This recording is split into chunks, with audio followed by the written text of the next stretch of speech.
Hi everybody, I'm right on time today. Okay, so Y&R was pretty good. We didn't get a resolution as far as Amy and Damien, but I guess we'll get one tomorrow or something. Okay.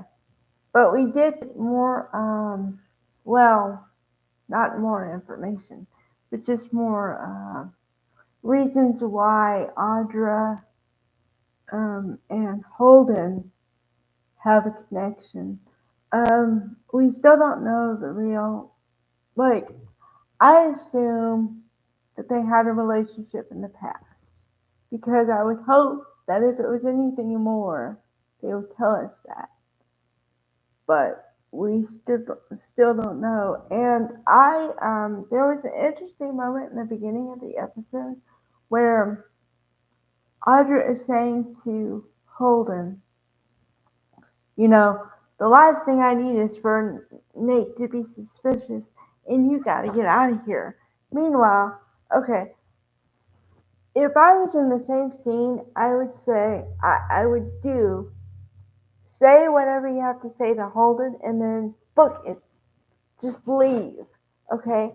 Don't stand around and go, and still, after you've had the dialogue, you're still standing there. So what's Nate gonna do? Nate's gonna walk up to you and say, "What's going on here?" Which is exactly what happened. Okay, number one. Number two, um, apparently Lily is two things.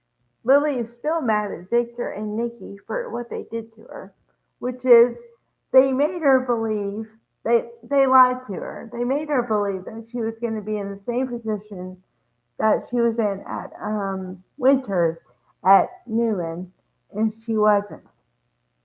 And they knew that she was going to be demoted, but then they make it sound like it was her choice anyway. That's some shady business. Okay. Number two, she's suspicious of Damien Kane. So, and she knows what's funny is ironic is she knows Victor knows people. So she says, "Can you do a search for me on somebody? No questions asked." And he says, "Okay, what's the name of this person?" "Damien Kane."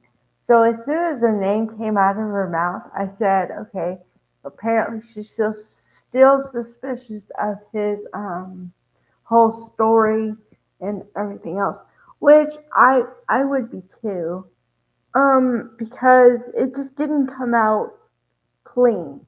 Okay? And what I mean by that is if it had come out clean, which is he would have come as himself, the real Damien, and just said to his mother whatever he wanted to say without involving the other guy. So, and also, I might have been a little suspicious still, but my suspicions would have been lowered had he just come as himself to begin with. So, okay. The third minor storyline, which is minor because let's be honest, apparently the Abbott Mansion house needs a refresh,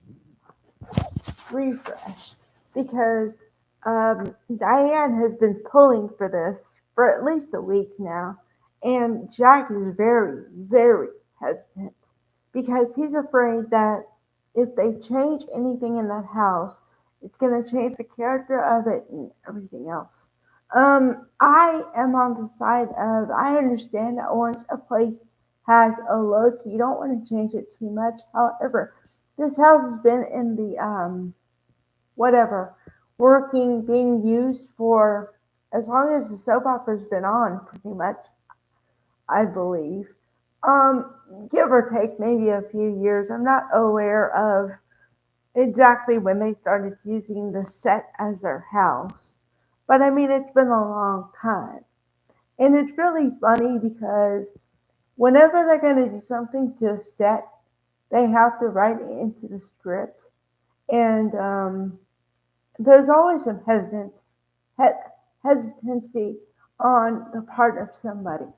So I find that interesting. Um, Another storyline that's been going on, but Claire. Okay, just for clarification, I feel sorry for Claire because Claire is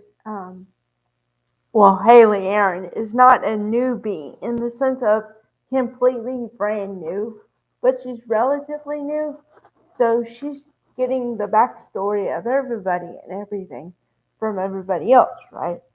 And so, of course, they give her this great relationship with Kyle Abbott. And because his last name is Abbott and Victor has a vendetta against his father that's going to last as long as they're both alive, Claire and Kyle get the fallout and have to deal with him not liking the Kyle so much. So and Kyle's trying to help Claire by saying, "Honey, um, I really care about you. I really do. But how much is it worth Victor liking me?" And she says it's really, really important. Once again, you have to remember that she's really naive. Keep that in mind, okay? Because most people would say, well, some people would say, I don't really care if somebody doesn't like you or get along with you. It's not that important because at a certain point in a life, you get to an age or whatever where you don't care what anybody thinks about what you do in your life, really. And Claire's character hasn't gotten there yet. And the thing is I believe Kyle is completely right.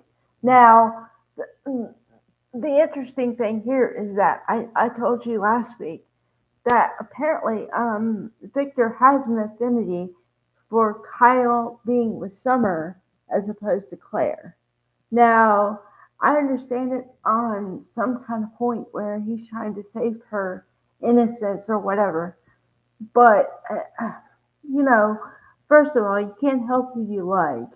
Second of all, okay, so he saves her from him. And then what? She gonna find somebody who apparently is worse or whatever than him. So it's a toss of the dice every time, you know. Um, which I'm not saying she would find somebody else. I'm just saying for my example purposes here. Okay? you know. So, all right. Yeah, okay. I covered it all. All right. Bye everybody.